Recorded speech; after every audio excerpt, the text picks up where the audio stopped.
महाराष्ट्राची बीजमाता म्हणून ओळखल्या जाणाऱ्या राहीबाई पोपरे. कोणतंही शिक्षण नसूनही त्यांनी मातीचं विद्यापीठ उभारलं. पण ते कसं, हे आपण या व्हिडिओमधून जाणून घेणार आहोत. अहमदनगर जिल्ह्यातील एका साध्या शेतकरी कुटुंबात जन्मलेल्या राहीबाईंनी कधी शाळेचं शिक्षण घेतलं नाही. पण आयुष्यानं त्यांना एक वेगळंच शिक्षण दिलं. ते म्हणजे मातीचं, शेतीचं आणि निसर्गाचं. शेतात काम करताना त्यांनी एक गोष्ट लक्षात घेतली की बाजारातील रासायनिक बियाण्यांमुळे शेती बदलत होती आणि पारंपरिक बियाणं हळूहळू नष्ट होत होतं.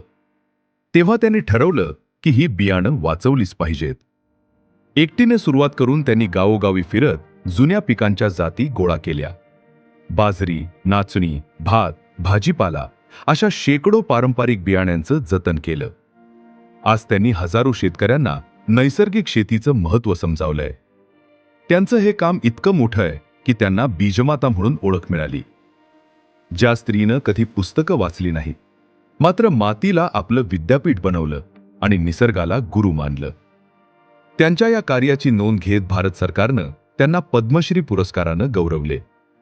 मात्र हा पुरस्कार माझा नाही, तर तो या मातीचा आहे. मी फक्त तो स्वीकारला, असं त्यांनी वक्तव्य केलं. त्यांचा हा प्रवास नक्कीच सोपा नव्हता.